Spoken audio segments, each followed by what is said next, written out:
नमस्कार दोस्तों, आज हम लोग बात करेंगे दिल्ली सल्तनत की स्थापना के बारे में। सबसे पहले दिल्ली सल्तनत पर गुलाम वंश ने शासन किया। दिल्ली सल्तनत की शुरुआत 1206 ईस्वी में गुलाम वंश यानी ममलूक वंश से हुई। इसका संस्थापक कुतुबुद्दीन ऐबक था, जो पहले मोहम्मद गौरी का सेनापति था। गौरी की मृत्यु के बाद ऐबक ने भारत में स्वतंत्र राज्य स्थापित किया।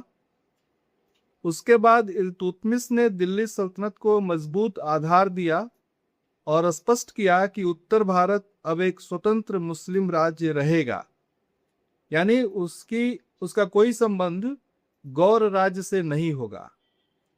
इसी दौर में दिल्ली सल्तनत का विस्तार बंगाल से सिंध तक हुआ। लेकिन शासन इतना आसान भी नहीं था। सुल्तानों के सामने 3 बड़ी चुनौतियां थीं। पहली, शक्तिशाली तुर्क सरदार। दूसरी, स्थानीय राजपूत और अन्य शासकों के विद्रोह। और तीसरी, उत्तर पश्चिम से मंगोल आक्रमण। इल्तुतमिश ने इन समस्याओं से निपटने की शुरुआत की। इसमें वो काफी हद तक सफल भी रहा। उसके बाद उसकी पुत्री रजिया सुल्तान सत्ता में आई, जो दिल्ली की पहली और एकमात्र महिला सुल्तान थी।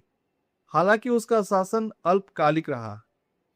इसके बाद 1266 से 1287 ईस्वी तक बलबन ने शासन संभाला।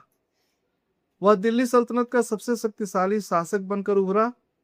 उसने मंगोलों से दिल्ली सल्तनत की रक्षा की, विद्रोही सरदारों को कुचला और सुल्तान की शक्ति को सर्वोच्च बनाया। बलबन ने सिजदा और पैबोस जैसी दरबारी परंपराएं शुरू की, ताकि सुल्तान का सम्मान ईरानी सम्राटों की तरह बढ़ाया जा सके। बलबन निरंकुश राजसत्ता में विश्वास करता था। बलबन के बाद 1290 ईस्वी में खिलजी वंश की स्थापना हुई। इसका सबसे प्रसिद्ध शासक अलाउद्दीन खिलजी था।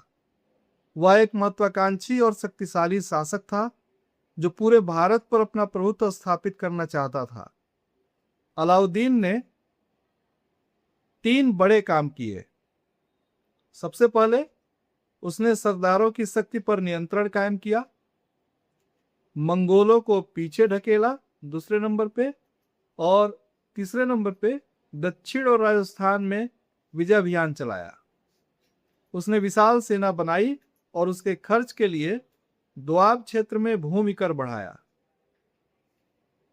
साथ ही सैनिकों को कम पैसे में राशन मिल सके, सामान मिल सके, इसके लिए उसने बाजार नियंत्रण की नीति लागू की, जिससे अनाज, कपड़ा, घोड़े और रोजमर्रा की वस्तुओं के दाम तय किए गए। यह भारत के इतिहास की सबसे प्रभावशाली आर्थिक नीतियों में से एक मानी जाती है।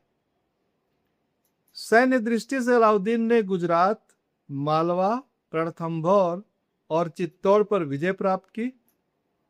दक्षिण भारत में उसके सेनापति मलिक काफूर ने देवगिरी, वारंगल, द्वारसमुद्र और मदुरै तक अभियान चलाए और अपार धन संपत्ति प्राप्त की। इस प्रकार अलाउद्दीन का साम्राज्य उत्तर से दक्षिण तक फैल गया। हालांकि दक्षिण पर उसका सीधा शासन नहीं था। अंततः खिलजी वंश के पतन के बाद तुगलक वंश का उदय हुआ और दिल्ली सल्तनत का नया अध्याय शुरू हुआ। संक्षेप में कहें तो कह सकते हैं, गुलाम वंश ने दिल्ली सल्तनत की नींव रखी, जबकि खिलजी वंश ने उसे शक्ति, विस्तार और प्रशासनिक मजबूती प्रदान की। धन्यवाद।